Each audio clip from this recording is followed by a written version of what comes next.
Da hinten ist Tassos, da fahre ich jetzt hin. Ja, das ist mein Plan fürs Winterlager. Bevor es rübergeht, habe ich noch eine Nacht am Hafen verbracht und war wohl ziemlich gut versteckt in meiner Hängematte. Ansonsten hätten die Locals ihre nächtliche Spritztour bestimmt woanders hin verlegt. Catch a boat to England, baby, maybe to Spain, wherever I have gone.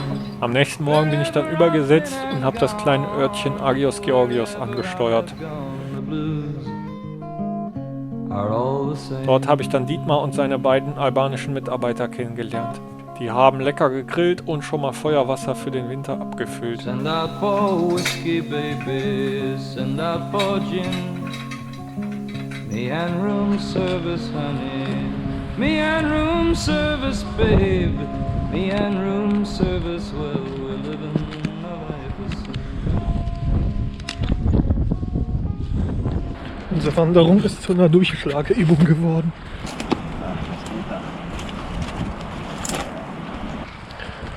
Ja. So gefällt mir das. Das ist doch ein Weg.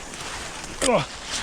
Also langsam kommt man voran, aber es ist halt so steil und die Nadeln sind rutschelig. Ja, hier, dieser. Alter. Also langweilige Spaziergänge scheint es hier schon mal nicht zu geben. Und auch sonst hat die Insel sehr viel zu bieten. Jeden Tag atemberaubende Sonnenuntergänge, leckere Wildpflanzen und gastfreundliche Insulaner. Ja, tatsächlich durfte ich dann mein eigenes Häuschen beziehen und habe sogar eine Karre bekommen, mit der ich zur Arbeit oder zum Markt fahren konnte. Die war total schrottig, aber genau deswegen hat es mir so viel Spaß gemacht, damit über die Insel zu pesen.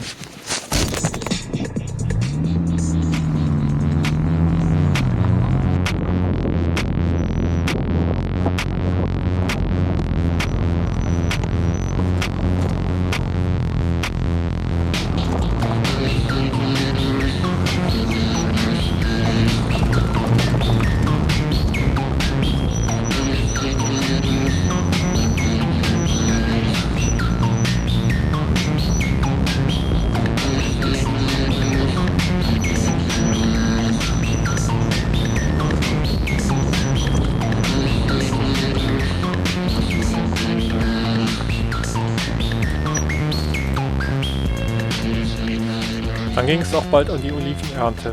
Die ist nämlich immer im November. Hier sitzen wir gerade in unserem Shuttle. Die Oliven werden vom Baum gerüttelt, gesammelt und möglichst schnell zur lokalen Presse gebracht. Hier hat Dietmar mit seinen Bio-Oliven immer den Vorrang, bevor die anderen Bauern die Maschine mit ihren Chemiefrüchten besudeln können. Leider ist die Olivenernte in diesem Jahr extrem gering ausgefallen. Wir haben statt sonst üblichen 20 Tonnen nicht mal 300 Kilo Früchte geerntet. Das war aber wohl ein weltweites Phänomen in der Olivenernte.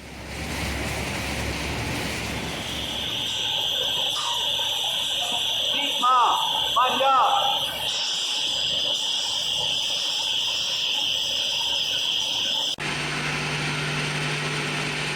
Den Prozess der Olivenölgewinnung zu verfolgen war auf jeden Fall sehr interessant.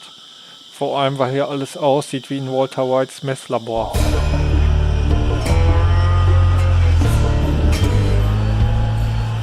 Trotz geringer Ernte gab es noch viel zu tun. Wir haben Flächen gerodet, Mauern und Zäune gesetzt und neue Bäumchen gepflanzt. Dabei immer super versorgt von Dietmars Küche. Auch wenn die Kollegen, glaube ich, zu Mittag Schnaps und Kippen vorziehen, hier gibt's Brokkoli. Im Dezember hat sich dann ein kleiner Trupp aus der Heimat auf den Weg zu mir gemacht. Da habe ich mich natürlich sehr gefreut und sie gleich mit gebührender Eskorte empfangen.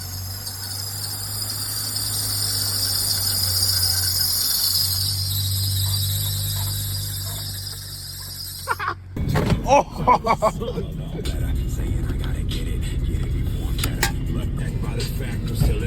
Papa Hühnerkiller.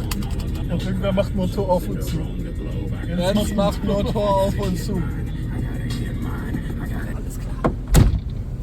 Ich bin gleich. Die Kopfstütze. Ja, die bringt nicht so viel. Das ist nicht.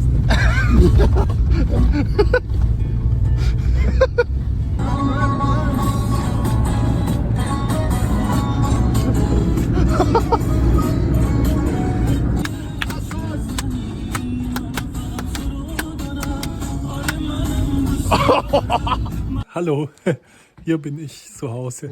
Da haben sich dann alle erstmal auf ihrem angewiesenen Schlafplatz gemütlich gemacht.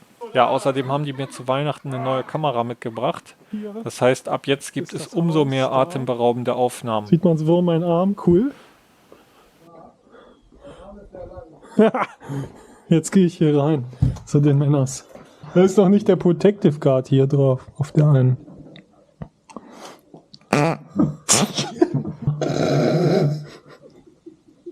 Ruhe jetzt. Ist das Olivenseife? Ja, die macht er selber. Echt? Ja. Da ist ein Textilkrümmel drin. Ist jetzt so.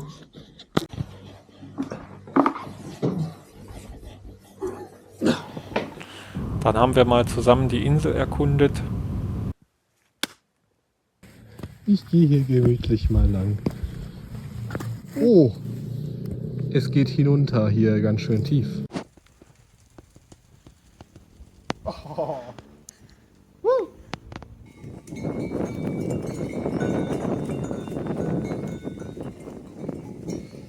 Sehr, sehr Verwechslungsgefahr.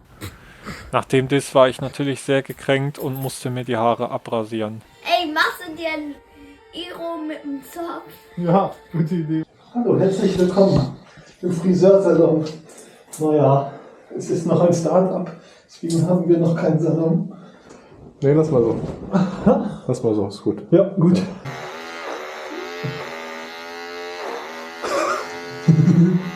Brutal. Geil, ja, sieht gut aus, Alter. Ich sehe aus wie einer, der so mit einem Downhill-Rad durch die Stadt fährt, oder? Mit einem Monster Energy und einem Downhill-Bike. Und Bruder, wie gefällt dir? Bruder, krass, ja. Ey, Bruder, Digga, was sagt man? Digga, stabil. Meine Kunden müssen auch immer in Unterhose im Badewanne sitzen. Es ist ein bisschen kalt, Bruder, ja. Wo bist du, Vanja? Im Bad ist uns aufgefallen, dass seit einiger Zeit total viele Maden aus der Decke rieseln. Also haben wir den Haarschnitt erstmal unterbrochen, um diesem Kriminalfall auf die Spur zu gehen. Wir brauchen Schräubelein. Hier hinten? Ah ja. Ihr schneidet erstmal ganz in Ruhe das Dach auf. Flickt ihr das Dach wieder? Nee. Brauchst du Bohrer? Akkuschraub. Ich nehme den schon. Gut. So, zack. Männlich. Da wollen wir hin. Hey! Über den Grat oder? Nee. Über den Grad will ich nicht laufen, die dürfen auf keinen Fall kaputt gehen. Okay. Generell auf die hier jetzt an dem Grat sind, will ich nicht treten. Okay, und wir wollen auf die Dachfläche hier rein, ne? Ja, da, wo die auch einige so Fritte sind.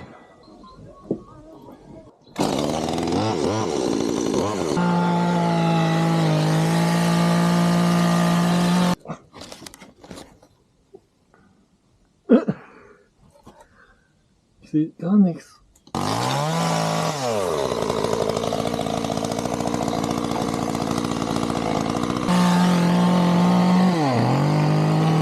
Ich habe auch noch eine Stirnlampe, ne? Sollen wir die mal holen noch kurz? Das ist natürlich auch praktisch. Hallo, wohnt da wer? Okay, komm, steigen wir ein. War, glaube ich, nur die Ratte hier. Ja, sonst habe ich hier nichts gefunden. Ja, da waren zwar keine Maden bei der Ratte, aber wir hatten ja heute auch keine mehr im Bad. Wahrscheinlich haben die jetzt wirklich leer gefressen. Und das war's. Also ein bisschen unnötig das Ganze.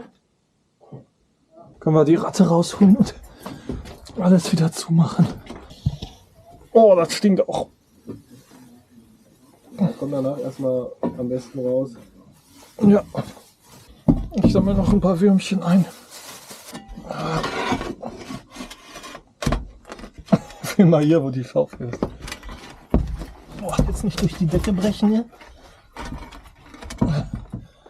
Boah. Oh, ich lasse die hier einfach verrecken. Die. Ja, die haben Boah. Hier, ich habe auch ein Geschenk für dich. Was gefunden? Ja, Was denn? eine Ratte. Die entsorgst du jetzt? Kriegen jetzt die Katzen. Das ist das. Und ist das doch das.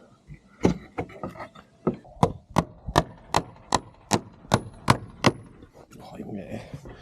Das ist mit diesem Hammer aber auch wirklich nicht so.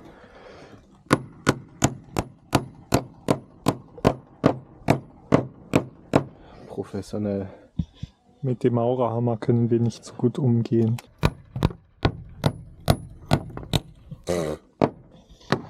Und so weiter.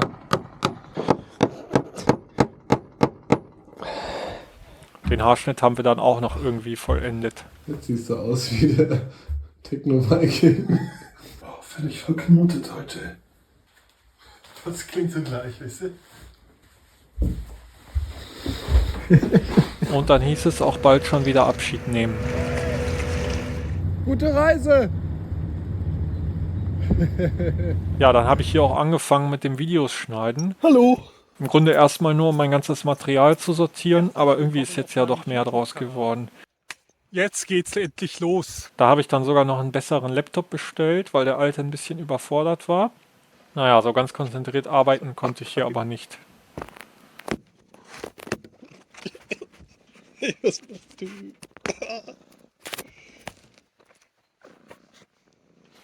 Dietmar war dann auch wieder einige Zeit in Deutschland und ich habe mich so lange ein bisschen um den Olivenbaumschnitt gekümmert. Ich muss jetzt zur Arbeit. Erstmal hier in den Maserati.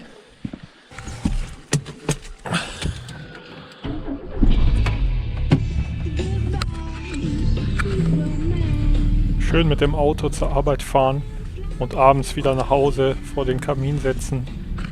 Das ist genau die Art von bodenständiger Auszeit, die ich jetzt gebraucht habe.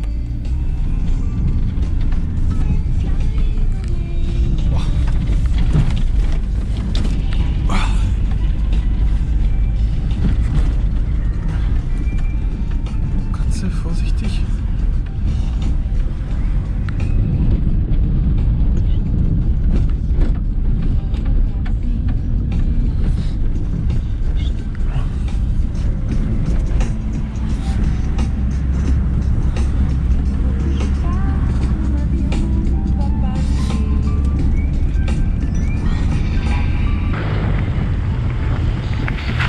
Twingo macht sich ganz gut. Mit dem könnte ich auch meine Tour machen.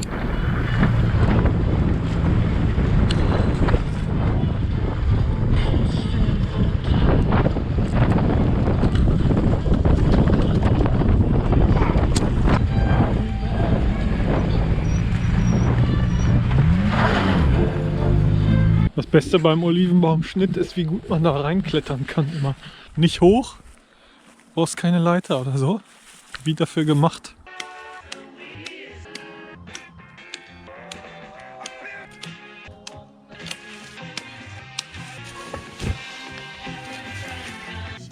Oh, ist das süß!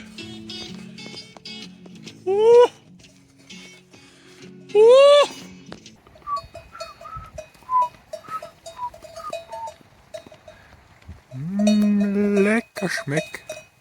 Hey, hey, stopp! Da, da! Doch, jetzt! Nicht so. Ich hatte dann auch die Möglichkeit, mal dabei zu sein, wenn ein Schaf geschlachtet wird. Und da ich sowas noch nie in echt miterlebt habe und seit der Reise auch wieder Fleisch esse, fand ich es sehr gut, mal wirklich zu verstehen, was dazu gehört, wenn man bewusst Fleisch isst. Das hat mich auf jeden Fall nicht unberührt gelassen, dem lebenden Tier, was man da im Arm hält, dann bewusst das Leben zu nehmen. Aber ich fand es eine gute Erfahrung und fand es auch faszinierend, wie erst aus dem Umgang mit dem lebenden Wesen dann schnell doch ein einfaches Handwerk wird. Im Frühjahr ist Dietmar dann zurückgekommen und wir haben uns wieder gemeinsam an die Arbeit gemacht. So habe ich mir das aber nicht vorgestellt. Jetzt hocke ich hier in der Scheiße. Naja, so ist das hier. Aber Ausblick ist gut. Ja, aber jetzt kann man nicht das neue Tor hier drin, dann ist das schon okay. Sieht doch noch gut aus. Siehst du, man kommt nicht rein. Erfüllt seinen Zweck. Naja. Hier ein neuer Bäumchen gepflanzt, Pistazien. Einfach so ein bisschen die Erde mixen. Okay. Guck mal da drunter, da ist Laub und Kompost von den Erdbeerbäumen. Einfach nur eine Schicht Kompost drauf. Und damit das Ganze ein bisschen bedeckt ist mit Kompost und Blättern. Okay. Dann trocknet es auch nicht so schnell aus.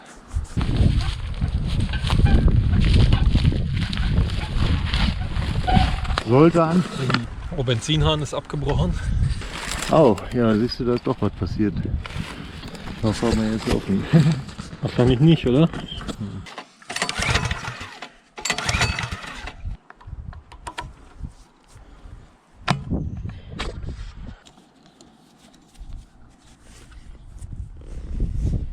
Oh ja, der ist auf zu hier. Jetzt erkennt man es. Mit der Zange. Ne, du bist am Metall da. Guck mal, es geht. Ah, okay, doch, ja. Müsste ja eigentlich jetzt auf sein, aber vielleicht geht es nur, wenn du ziehst. Ja, jetzt ist er auf. Oh ja.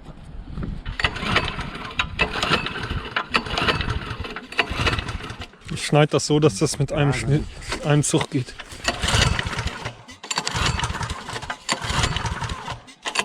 Ist das hier richtig, der rote? Weil hier steht on. Nee.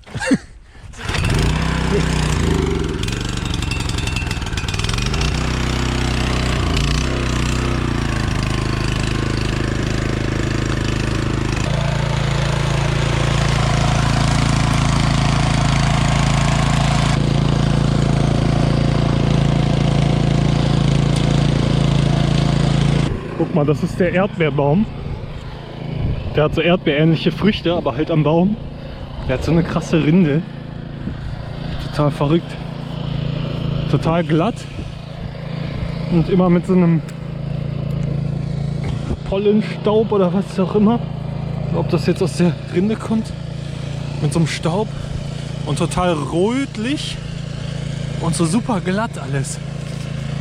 Verrückt. Ach, das ist, als wäre der schon gepellt oder so, aber der ist so. Sehr exotisch. So, und jetzt machen wir hier kleine Dämme und säen auch schön was aus, damit die bedeckt sind. Was sehen wir da aus? Damit wir hier, ich habe Saubohnen, Johanniskraut, Ackerwinde und solche Sachen, die den Boden gut machen. Hier wächst ja generell sehr vieles auf dem Grundstück, ne?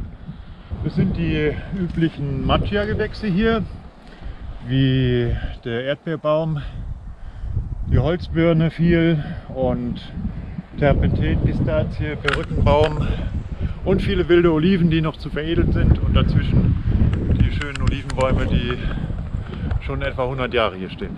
Wow. Du hast ja aber schön den Finger geprellt. Du. Ja, den habe ich mir eingequetscht an so einem Stein, aber ist schon wieder getrocknet. Tief, der sieht aus, als wenn der Nagel weggerissen ist. Nee, nee, nee. Das ist ein bisschen tief, aber... Und ich habe einige Mandelbäume. Früher war das hier eine Einsiedelei. Da wohnte jemand, der vom Krieg vertrieben war und hat sich hier alleine seine Zeit verbracht. Er wollte keine Menschen mehr sehen. Also Monokultur ist ja auf jeden Fall ein Fremdwort, würde ich sagen.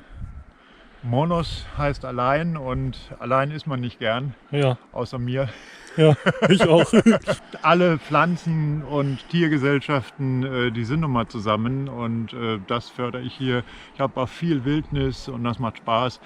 Aber es ist bestimmt anspruchsvoll hier zu ernten, oder? Die Oliven zum Beispiel. Natürlich ist viel Schlepperei, Ist ja super steil. Berg auf, schöner Sport, hält fit. Ja, das stimmt. Kann ich bestätigen. Und in so einer Atmosphäre, da lässt sich es gut arbeiten. Frische Luft weht hier durch vom Meer. Da hinten hinter den Bergen ist das offene Meer. Die Sonne scheint hier auf den Hang. Also das ist wunderbar. Hier zu arbeiten ist ja wie Wellness. Und ich sehe, du hast auch angesagte Kunstobjekte hier in deinem Grundstück aufgestellt. Welcher renommierte Künstler hat denn das erschaffen? Das sieht ja genial aus. Also hier so ein Windspiel auch noch. Meine Frau war es nicht. Ich glaube, da haben so viele Faktoren mitgespielt.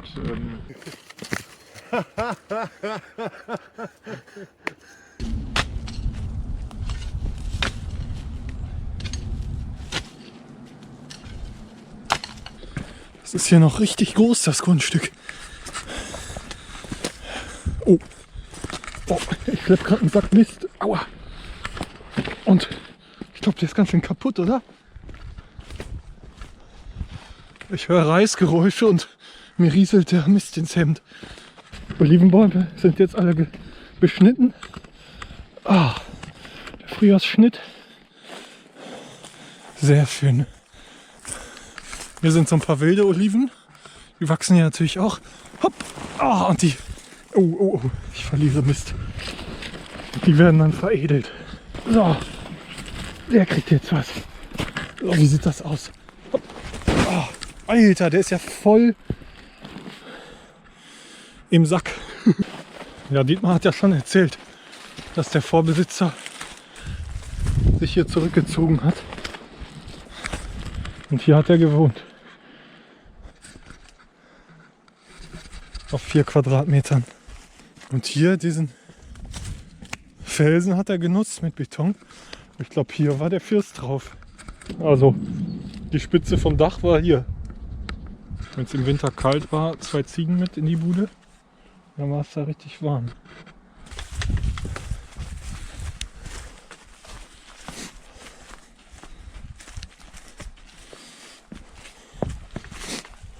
Kannst du nicht mit dem Traktor lang? Nee.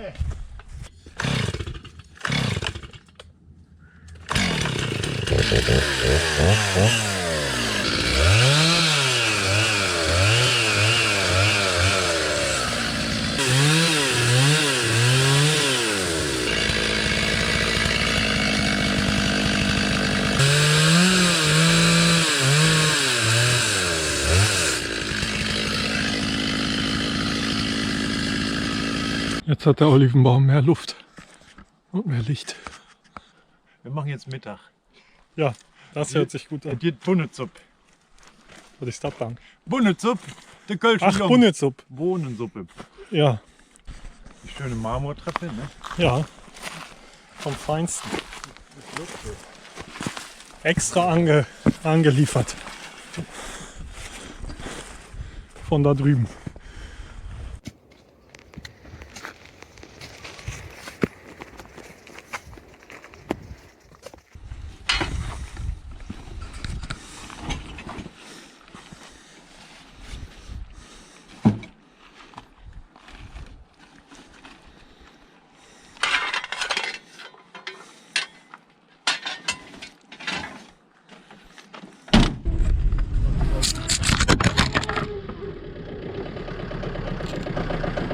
Hallo, alles klar. Das war geplant. Action Shot. Oh. Ich will mal den Unterboden, ob da was beschädigt ist.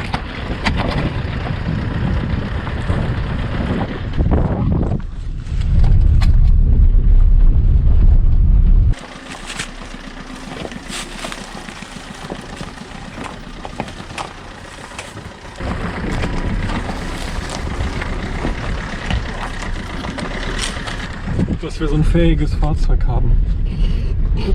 Winterreifen drauf. Wie viele Bäume erntest du dann so in einem guten Jahr?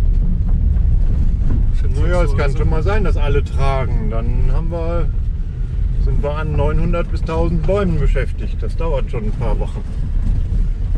Habe ich Glück gehabt, dass die Ernte dieses Jahr nicht so gut war. weil das war ganz schön anstrengend und das war dann in ein paar Tagen gemacht. Dieses Jahr, sagt Dietmar, wird die Ernte deutlich besser. Auf jeden Fall, weil im letzten Jahr keine Früchte da waren und die Bäume haben viel Kraft gespart und all diese Kraft, die wird als Zucker in der Wurzel angesammelt und jetzt sehen die Bäume aus, die wollen einfach nur blühen. Es hat gut geregnet jetzt zweimal, die Voraussetzungen sind gut. Dann müssen wir natürlich hoffen, dass es im Sommer auch nochmal regnet. Ja. Vielleicht ist es interessant, dass diese Sorte Olivenbaum, die hier auf Tassos wächst, kaum woanders zu finden ist. Das ist eine sogenannte Thrumba-Sorte, also eine Schrumpel- oder Rosinenolive. Und die Tassos-Olive ist ganz besonders von den Inhaltsstoffen her. Die Thrumba-Tassos-Olive ist sehr beliebt als Essolive in Griechenland und macht gleichzeitig ein hervorragendes Olivenöl. Und was will man da mehr? Ich habe noch kein besseres gehabt. Natürlich hatte ich es jetzt auch immer ganz frisch von der Quelle. Aber ich habe es ausgiebig getestet jetzt. Mein Frühle ist ziemlich bitter und das ist nicht jedermanns Sache. Aber auch da gibt es Leute, die das sehr mögen. Das Öl von den reiferen Oliven, das ist blumig und rund im Geschmack und immer noch toll, was die Inhaltsstoffe angeht. Ich liebe das. Ja, ich auch jetzt. Jetzt kann ich nicht mehr gut in den Supermarkt gehen und da irgendein. Sollte man dieses das Jahr Billigste. sowieso nicht, ne? Also was man da hört. Ja. Jetzt wird es Katastrophe. natürlich alles gepanscht. Aber bis ich das Video fertig habe, ist wahrscheinlich ein Ja, Dezember. halbes Jahr bestimmt vergangen. Also, ja gut. Ich muss jetzt nochmal tätig werden. Und zwar mich an die Ölpumpe begeben. Die macht ja so üble Geräusche schon eine ganze Weile.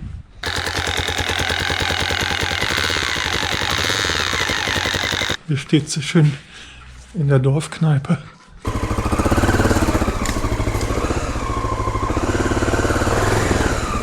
So, alles ab.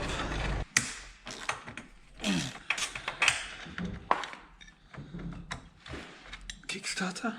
So, und jetzt hier für den Bremshebel habe ich, glaube ich, auch nicht den passenden Imbus, oder? Leck mich fett. Den habe ich nicht, das ist mir schon mal aufgefallen. Und dann habe ich nichts dran geändert. Boah, was ist da denn los, ey? Alter, das gibt's doch nicht. Boah, warum ist das so fest, ey? Das habe ich doch vor kurzem noch gelöst. Habe ich das so angeknallt oder was?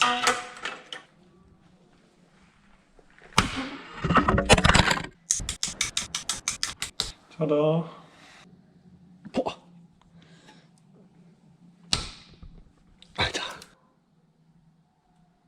Oh! Boah! Da hab ich so Schiss, ey. Ah! Tada! Geht auch nicht rein. Okay. Das ist tight. Also ich bin ratlos, ehrlich. Ich habe alles überprüft, alle Toleranzen. Es ist alles voll im grünen Bereich. Sieht alles tipptopp aus. Also, was soll ich machen? Alles schön sauber machen und wieder zusammenbauen.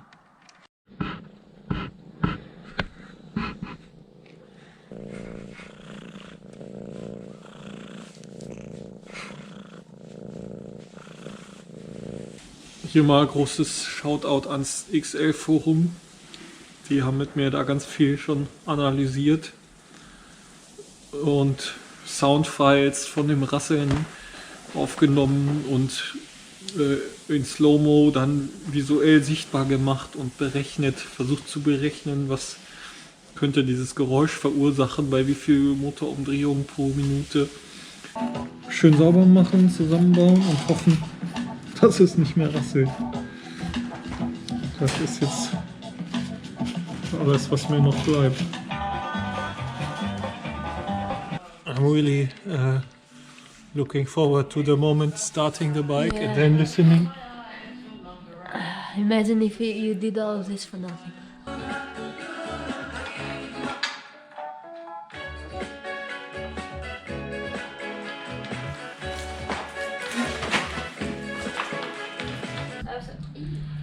Now we gonna eat. We gonna eat. We're working, man. Yeah, I work so hard. Yeah, Louis working the hardest. So funny.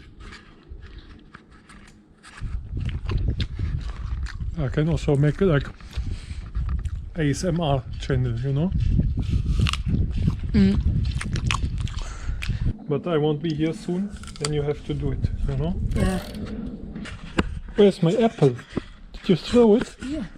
There was still some apple on No, I swear, come. it. It was the best part still. No, come. Don't make me pull it out of the trash. No, it was. I put it there. I wanted to eat more. What? You cannot eat. Yeah, there's a lot of it. Another apple. Some chips. What do you This mean? bite is very Oh good. yeah, that is. And here you can bite a little bit. Would you like me to get you a new one? No, I don't like apple. I am allergic. But what the fuck? But. Where did you get this awesome pump? It looks amazing. Ah, you gave it to me as a present. Am I so nice or what? Yeah, you are. You helped me with my back like 2 times. More like 20. What? More like 20. Did we like go in the city and steal brakes from another Yes, bike? we did. No, we did not. No, we did. But Well, is this this is good? like almost new tire. Nice. Almost though. Oh, Where did we put the cap? I guess we don't need it. okay. Thank goodness it's Oh my god! Did you not put the chain? I need to put it somewhere. Then you broke, man. Put it not on the easiest and I guess I can. Now look at this. There's water right here. Come. Yeah, you cannot clean this with water. 3, 2, 1, 0. Hey! I thought it was good, but it was not. That's good. Let's do this again. 2, 3. Do it! I'll go again because And I have to edit all this shit later. So it looks cool. Oh! don't breathe. The wheel is in the air, but the boy is not in the saddle. What do you mean? I just. Okay, now I will repair the other one. Everything is broken. Oh! But this is not only loose, it is... Oh! Like you can't fix it. So I will fix it. Okay, we play this game now. Oh my god. We can only go to this line here, and this line there. And we cannot, oh, now he lost the point. Because he touched the ground. I just explained the rule. Wait, So, you cannot leave the area like this, also lost the point. You can also push the other one. Oh, really? Yes, I think so. And you can get them in the corner. Oh, or push the handlebar inside. But this is like an attack. Oh, I just think I did not film very good. Wait, why? Can you not put it on the thing? Yes, I put it on the thing, man. No, it's not 1, 2, 3. Ah, told you. Shit. Nah, I go with it because I win. Okay, celebration winning. Okay, 1, 2, 3. Oh, I don't want to break because then I have to repair. The repairman. Whoa! That's almost. Nah, you got it. You got it. Oh, shit. What am I doing? Okay, 1. Okay. 3. Like, not you, you actually shit out here. Just look, you get thrown like that and then I push you. Oh! Did you not fall? No! 1, 2, 3, let's go. And with the eyes closed, maybe no. Lost. Oh, we have to look at the camera for this.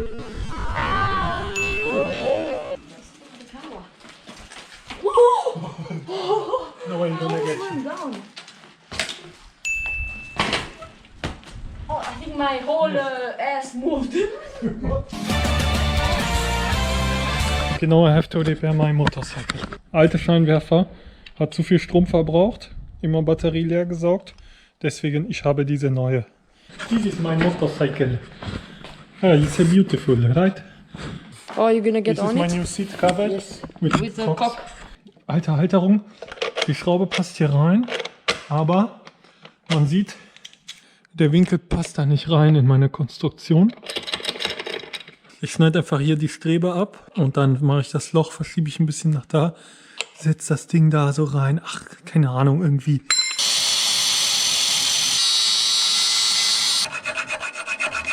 Ja, sieht nicht mal so cool aus wie der alte. Aber auch ganz witzig. Can you maybe see me? Yeah, I can see you so much. Like, oh, what the fuck? Geil, endlich wieder auf dem Bike sitzen. Also das Geräusch war doch immer noch da. Aber irgendwie anders.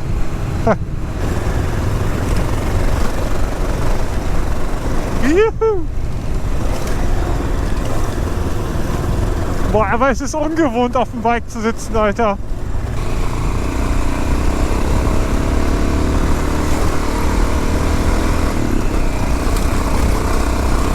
Juhu.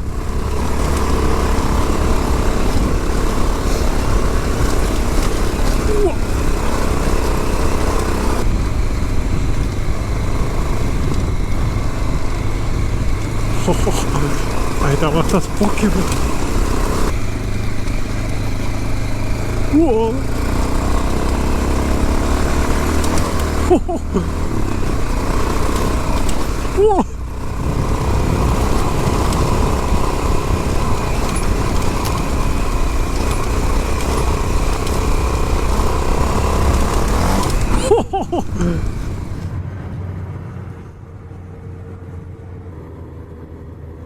Guess who's back?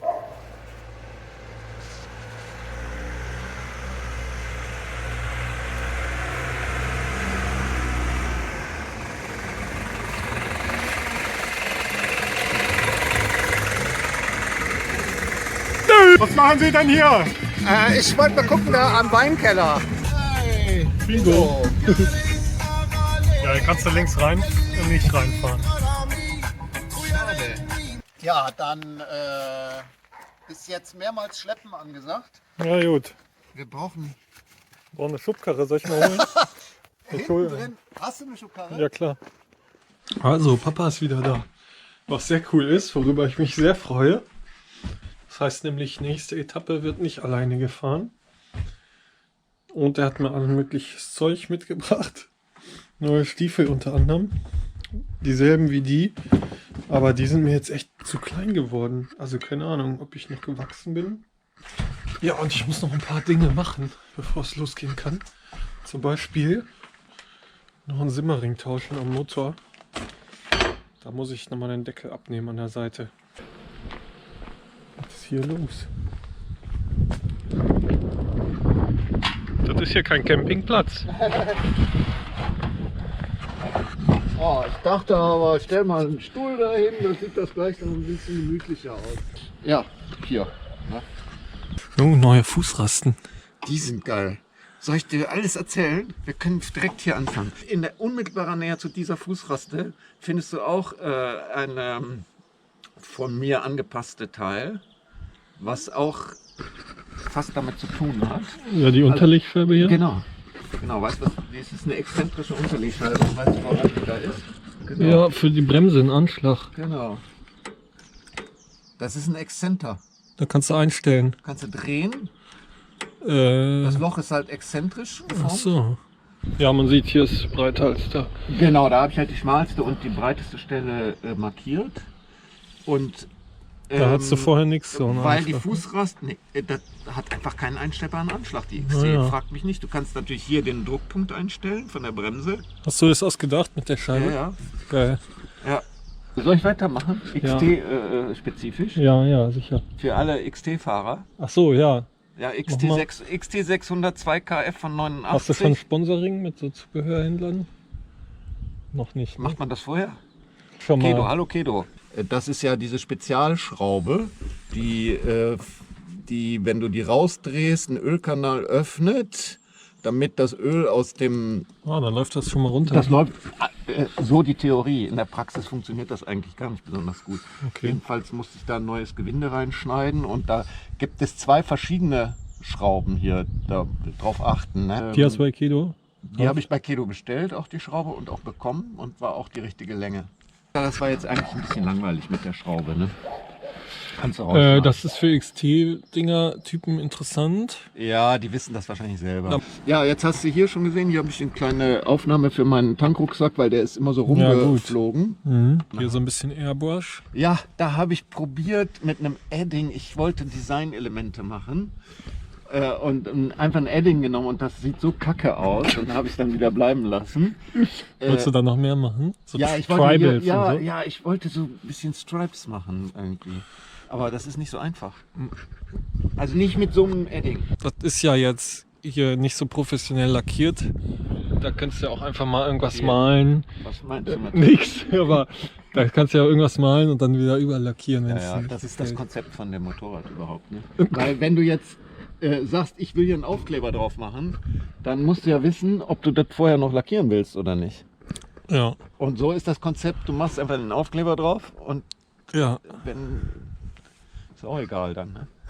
Und hier hat der Aufkleber auch geschützt ein bisschen, wie man sieht. Ne? Lack, ja. Den habe ich da waren Man wir sieht auch, zusammen. der Tank hat kaum was abbekommen.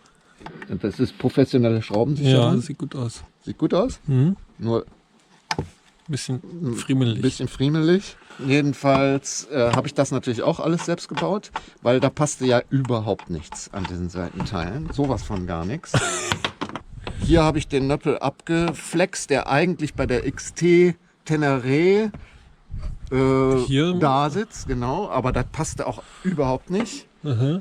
Deswegen habe ich gedacht, ich behalte den ursprünglichen Halter hier von der XT-Version und habe das hier in den Schlitz reingemacht und mit Blech verstärkt. Dann habe ich hier auch den Nöppel abgemacht, der da saß, habe hier eine Mutter drauf geschweißt, Stange rein, einen Anschlag dran aus Gummi. Hier natürlich dieselbe Story. Auch alles mit GFK, hier kannst du mal sehen. Also eigentlich saß der Nöppel da, auf dem, und ich habe ihn halt versetzt, das heißt abgeschnitten, versetzt, hier so Stifte, siehst du, so kleine Metallstifte reingesetzt und dann mit Epoxidharz wieder angeklatscht. Also 2 Zentimeter nach außen gesetzt, den Auspuff, bisschen weiter raus, weil hier jetzt diese selbstgebaute Verstrebung dran sitzt, die das Heck hält.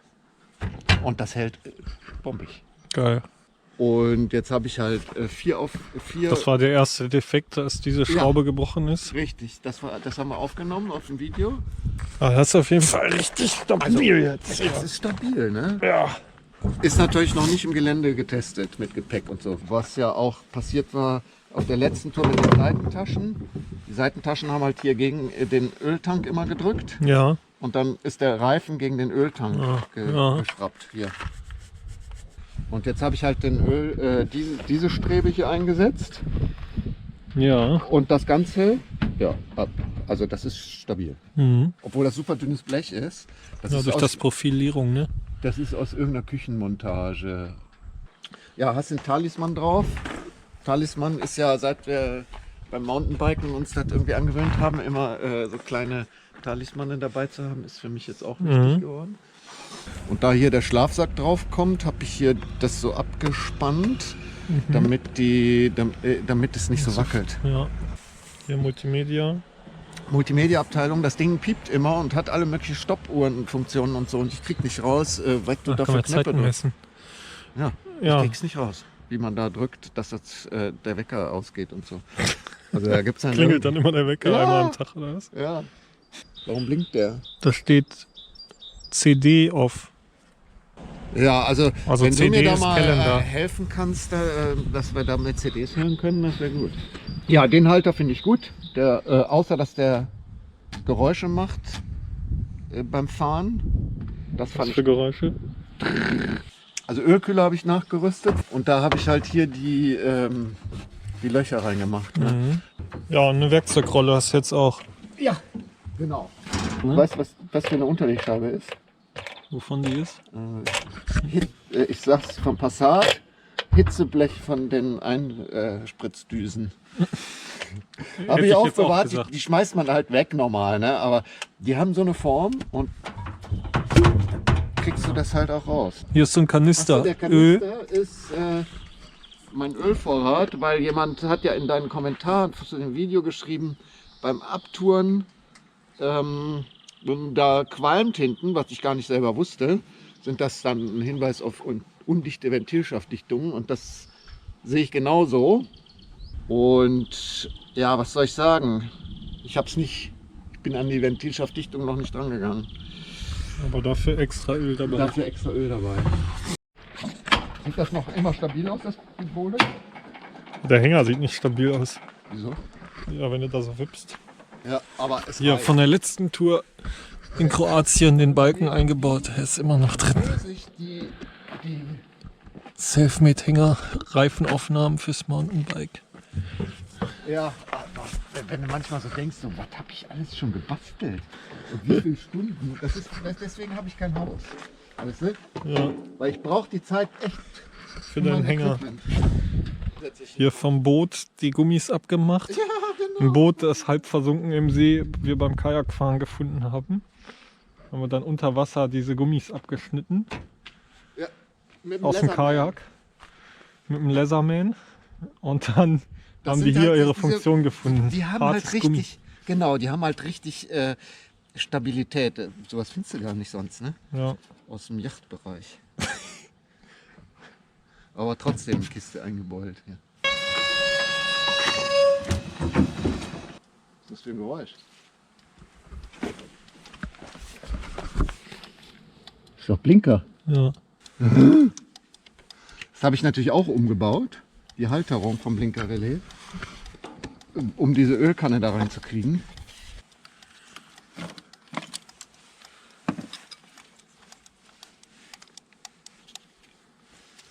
Nass geworden vielleicht?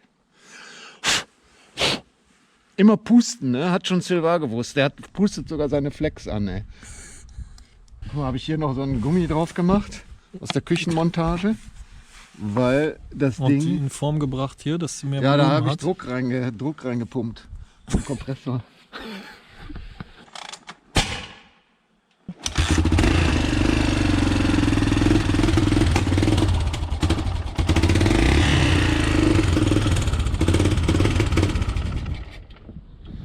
Mhm.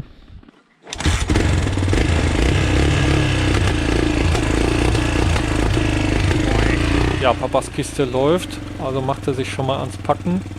Ich hänge etwas hinterher und muss noch ein bisschen was basteln. So sieht das hier aus. Packfieber. Ich habe den Durchblick, ja. Ja. Also nicht in jedem kleinen Detail, aber im Großen und Ganzen würde ich Wo ist denn sagen. zum Beispiel der Spülschwamm? Der Spülschwamm ist natürlich in dem Kochgeschirr. Das ist da in der Tasche. Ja. Ich will noch gucken, welche Kabel ich da mitnehme. Ja. Ja, da muss ich ja nicht alle mitnehmen. Ne? Reicht ja einmal USB-C, einmal USB, Ja. was weiß ich. Und hier unser hochwertiges Werkzeug. Ja, da Wird auch kam schon ja ein bemängelt. Kommentar, dass wir eine Wasserpumpenzange nehmen und keine Knippzange. Und hier, die ist auch noch wie neu. Wo hast du die denn her? Habe ich gefunden da am Straßenrand. Ja.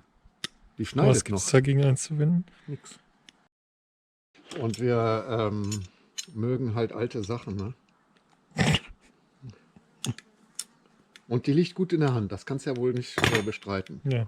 Und die hört sich auch gut an. Ja.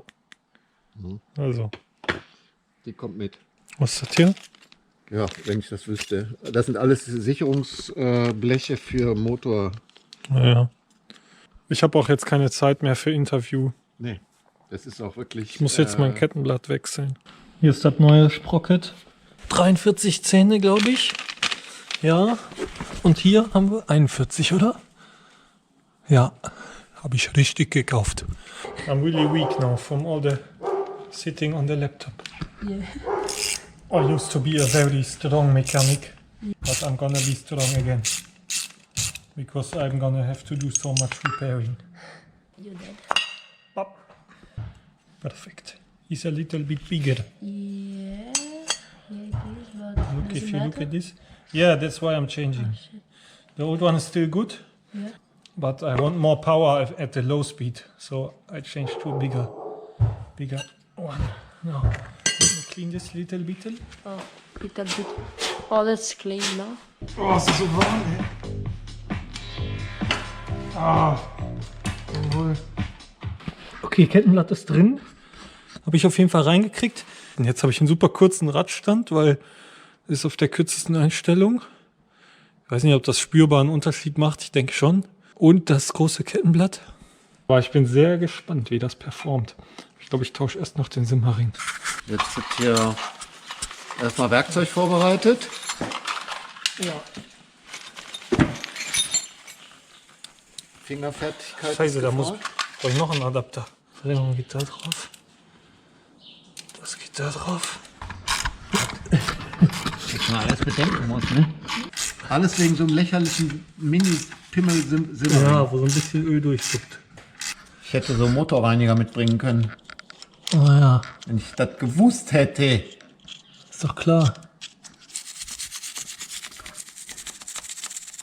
Morgens, mittags, abends. Ja. Den Belag entfernen. Einmal die Woche mit Benzin. Genau. Weil wenn du nicht 2 Minuten lang richtig mit Benzin putzt, sieht man hier, ne, fallen die Zähne aus. Ja, da habe ich mal nachlässig Zeit.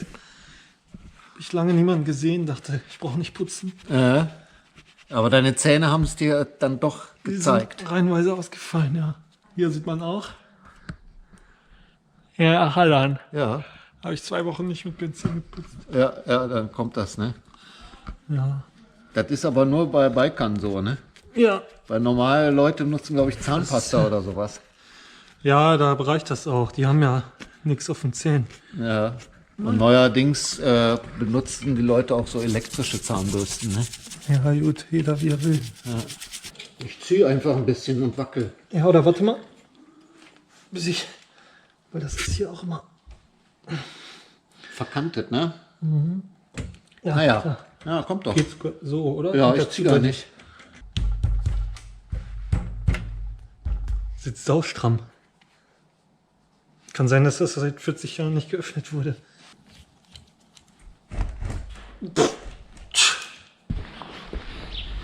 Also es ist schon der nächste Tag. Der Motordeckel erweist sich doch als sehr widerspenstig. Man müsste nächstes Mal hier so Griffe dran bauen an den Deckel, dass man hier mal kräftig ziehen kann.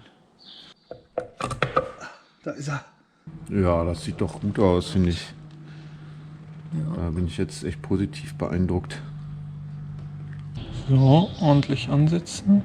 Okay.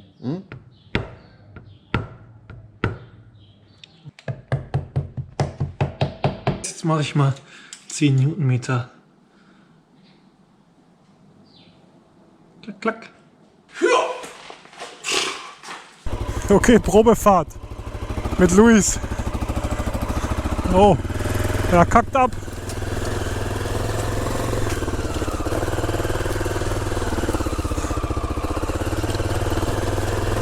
Das ist natürlich jetzt easy für mich. Oh, aber hier, was kommt hier alles? Hier kann ich schlecht wenden. Scheiße. Boah. Hoffentlich komme ich hier durch, ey.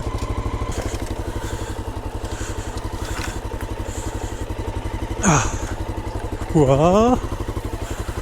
Ja, ey, sowas macht aber Bock ohne Gepäck. Mit guten Reifen. Und jetzt der anderen Übersetzung.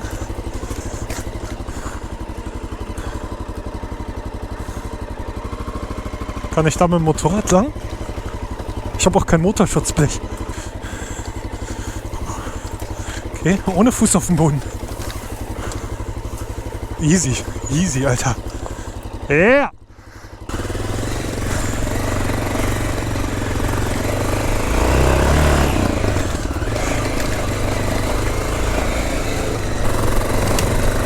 Ja, ich muss auf jeden Fall schneller schalten jetzt. Früher.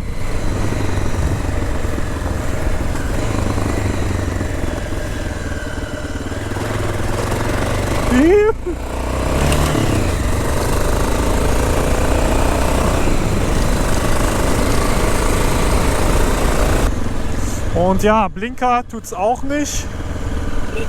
Hupe auch nur so mickrig. Ich habe schon die Vermutung, dass die Batterie kaputt ist. Weil zuletzt auch war die immer schnell leer, wenn ich den Zusatzscheinwerfer anhatte und mein Handy geladen habe und so. Okay, Elektrikproblem ist lokalisiert. Der Kontakt ist komplett abgebrochen. Das geht zur Hauptsicherung, ne? Ja, Warum funktioniert dann überhaupt irgendwas? Das ist ja nur von der Lichtmaschine direkt. von der Lichtmaschine direkt. Ich mache jetzt einfach hier vor der Bruchkante Da bohre ich ein neues Loch in das Blech und dann schließe ich das hier wieder mit an. So, der Kontakt ist wieder dran, hergestellt. Funktioniert alles wieder. Ich habe ja nichts zu tun. Weißt du? Ich habe ja hier mehr so Geduldsspiele überlegt. Ich passe die Platte jetzt noch ein bisschen an. Und zwar habe ich jetzt hier schon Löcher gebohrt, hier immer das dritte in der Reihe, um die ganze Platte noch um 1,5 Zentimeter nach vorne zu schieben. Ist halt besser fürs Fahrverhalten, also die Front wird nicht so sehr angehoben. Und vor allem scheppert es halt auch nicht so in den Rahmen rein, wenn da jetzt mal ein richtiger Schlag von oben kommt.